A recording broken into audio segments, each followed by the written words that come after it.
पाठ 10 भारत का लाल लाल बहादुर। पाठ परिचय। प्रस्तुत संस्मरण एक ऐसे व्यक्ति के विषय में है जिसने साधारण घर में जन्म लेकर भी अपनी असाधारण प्रतिभा के बल पर भारत देश का नाम रोशन किया। ये महान व्यक्ति थे लाल बहादुर शास्त्री। एक था लड़का, उसका नाम था नन्हे। नन्हे बहुत गरीब था। वह जब छोटा सा था तभी उसके पिता की मृत्यु हो गई। नन्हे अपनी माँ के साथ अपने मौसा की यहाँ रहने चला गया। एक दिन की बात है, नन्हे अपने दोस्तों के साथ खेलता खेलता एक फुलवारी में घुस गया। वहाँ खिले सुंदर सुंदर फूलों को देखकर सब लड़कों का मन ललचा गया और वे धड़ाधड़ फूल तोड़ने लग गए। इतने में माली आ गया। उसे देखकर और सब लड़के तो जल्दी जल्दी भाग निकले, लेकिन नन्हे था छोटा सा, सो अपने दूसरे साथियों की तरह वह तेज नहीं भाग सका। वह माली के हाथों में पड़ गया। बस फिर क्या था, माली ने ताबड़तोड़ नन्हे को मारना शुरू कर दिया। नन्हा माली की मार को सह न सका और दुखी होकर रोते हुए बोला, माली काका, मेरे पिता नहीं है, क्या इसीलिए तुम मुझे इतना मार रही हो? सुनते ही माली को दया आ गई। उसने तुरंत नन्हे को छोड़ दिया और कुछ काटते हुए कहा, बेटी, तब तो तुम्हें बिल्कुल शरारत नहीं करनी चाहिए। तुम्हें अच्छी अच्छी आदतें सीखकर अच्छा आदमी बनना चाहिए ताकि आगे चलकर तुम्हारी माँ को तुम्हारा सहारा मिल सके। नन्हे ने उसी दिन से बुरे काम करने छोड़ दिए। तब नन्हे करीब 10 साल का था और वह वाराणसी जिले के मुगलसराय नामक नगर में रहा करता था। उस नन्हे लड़के का नाम था लाल बहादुर। लाल बहादुर का जन्म 2 अक्टूबर 1904 को मुगलसराय के एक गरीब घराने में हुआ था। पिता का नाम था मुंशी शारदा प्रसाद वर्मा और माँ का नाम था रामदुलारी देवी। मुंशी शारदा प्रसाद वर्मा वाराणसी की एक कायस्थ पाठशाला में अध्यापक थे। उनकी तनख्वाह बहुत कम थी और बड़ी मुश्किल से उससे वह अपने घर का खाना खर्चा चला पाते थे। लाल बहादुर की उम्र अभी 1.5 साल की ही थी कि पिता की मृत्यु हो गई। दोनों माँ बेटे पर जैसे मुसीबतों का पहाड़ ही टूट पड़ा। रामदुलारी देवी घबराने लगी कि अब घर का खाना खर्चा वे सर्कमफ्लेक्स से चलेगा। उन लोगों की परेशानी देखकर लाल बहादुर के मौसा रघुनाथ प्रसाद वर्मा उन्हें अपने घर बुला ले गए। लाल बहादुर जब बड़ा हुआ तो मुगलसराय की प्राथमिक पाठशाला में उसका नाम लिखा दिया गया। माली वाली घटना भी उन्हीं दिनों की है। लाल बहादुर के पिता तो थे नहीं, रिश्तेदारों की कृपा से ही माँ बेटे को खाना कपड़ा मिला करता था। लाल बहादुर की पढ़ाई का इंतजाम भी वही लोग करते थे। एक कहावत है न, होनहार बिरबान के होठ चीखने पात, यानी जो होनहार होता है वह बचपन से ही कुली होता है। यही बात लाल बहादुर पर भी लागू होती थी। वह गरीब था तो क्या हुआ, कुली तो था ही। खूब मन लगाकर वह बड़ी मेहनत से पढ़ाई करने लगा। आखिर उसने प्राथमिक पाठशाला की परीक्षा प्रथम श्रेणी में पास कर ली और आगे की पढ़ाई के लिए वाराणसी के हरिश्चंद्र हाई स्कूल में भर्ती हो गया। उन दिनों लाल बहादुर मुगलसराय में ही अपने मामा के यहाँ रहने लगा था। मुगलसराय और वाराणसी के बीच में गंगा नदी बहती है। लाल बहादुर रोज सवेरे नाव से गंगा पार करके स्कूल आता और दिन भर पढ़ने के बाद शाम को फिर नाव से गंगा पार करके घर चला जाता। एक दिन शाम को स्कूल बंद होने पर लाल बहादुर गंगा के तट पर तो आया, लेकिन वह नाव पर नहीं चढ़ा और बाहर ही खड़ा रहा। मल्लाह ने उसे बुलाया और पूछा, क्या बात है लाल बहादुर, आज घर नहीं जाओगे क्या? लाल बहादुर ने दबी आवाज में बताया, आज तुमको उतराई देने के लिए मेरे पास पैसे नहीं हैं।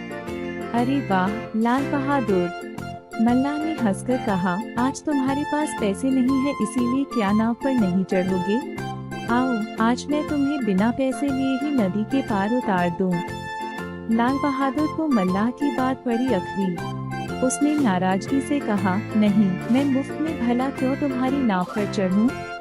मल्लाह ने सुना तो दंग रह गया। उसने खुश होकर कहा, तुम तो सचमुच बहुत अच्छे लड़के हो लाल बहादुर, शाबाश। ठीक है, अगर मुफ्त में तुम नहीं चलना चाहते हो उधार ही सही।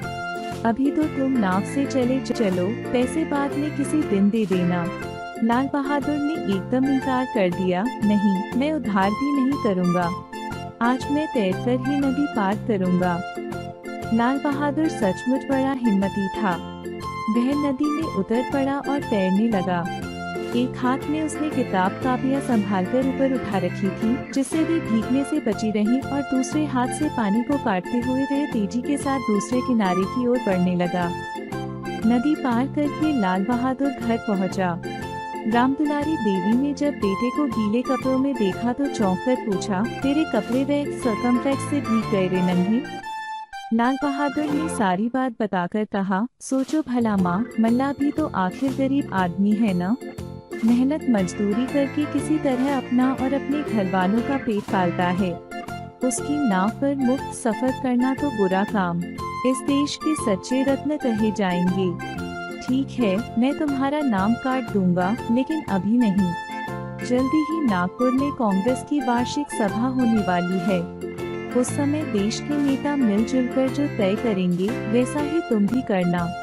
तब मैं तुम्हें नहीं रोगो ए सर्कमफ्लेक्स होगा। लाल बहादुर मान तो गए, पर उनका ध्यान देश की ही ओर लगा रहा। आखिर सन 1920 के दिसंबर महीने में नागपुर में कांग्रेस की सभा हुई।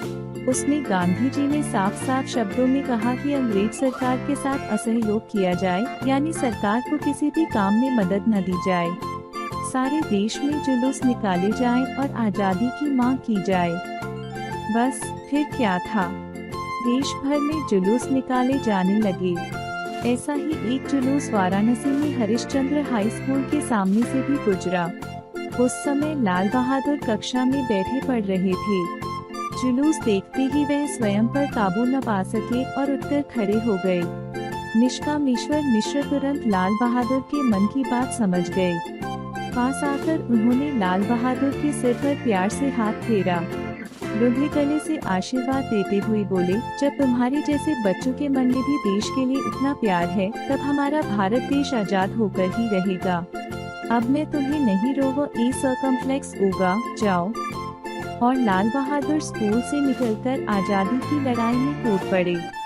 जानते हो उस समय उनकी उम्र क्या थी? सिर्फ 16-17 साल। जुलूस ज्यों-ज्यों आगे बढ़ रहा था, त्यों-त्यों भीड़ भी बढ़ती जा रही थी। यह सब देखकर अंग्रेज सरकार गुस्से से आग बबूला हो उठी। हुक्म होते ही पुलिस के सिपाही भीड़ पर टूट पड़े। जुलूस निकालने वालों को पकड़ पकड़ कर जेलों में ठूसा जाने लगा। लाल बहादुर भी जेल में पहुंच गए। यह उनकी पहली जेल यात्रा थी। उसके बाद तो मानो जेल ही उनका घर बन गया। इस देश के सच्चे रत्न कहे जाएंगे। ठीक है, मैं तुम्हारा नाम काट दूंगा, लेकिन अभी नहीं। जल्दी ही नागपुर में कांग्रेस की वार्षिक सभा होने वाली है। उस समय देश के नेता मिलजुल कर जो तय करेंगे वैसा ही तुम भी करना। तब मैं तुम्हें नहीं रोगो ए सर्कमफ्लेक्स होगा। लाल बहादुर मान तो गए, पर उनका ध्यान देश की ही ओर लगा रहा। आखिर सन 1920 के दिसंबर महीने में नागपुर में कांग्रेस की सभा हुई। उसमें गांधी जी ने साफ साफ शब्दों में कहा कि अंग्रेज सरकार के साथ असहयोग किया जाए, यानी सरकार को किसी भी काम में मदद न दी जाए। सारे देश में जुलूस निकाले जाएं और आजादी की मांग की जाए। बस फिर क्या था, देश भर में जुलूस निकाले जाने लगे। ऐसा ही एक जुलूस वाराणसी में हरिश्चंद्र हाई स्कूल के सामने से भी गुजरा। उस समय लाल बहादुर कक्षा में बैठे पढ़ रहे थे। जुलूस देखते ही वह स्वयं पर काबू न पा सके और उठकर खड़े हो गए।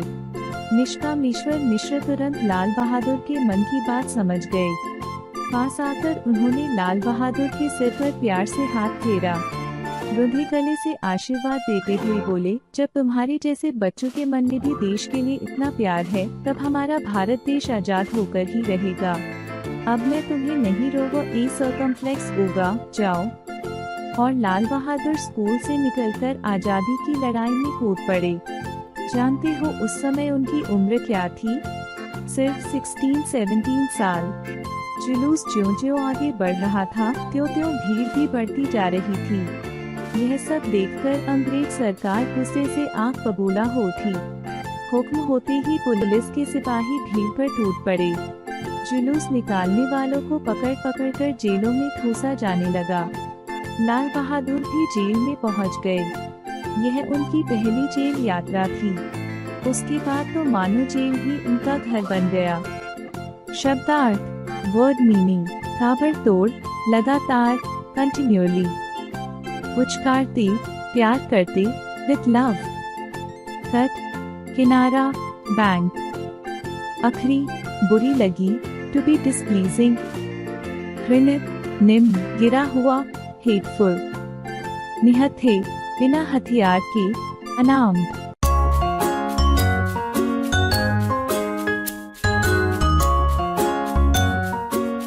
Like, share and subscribe.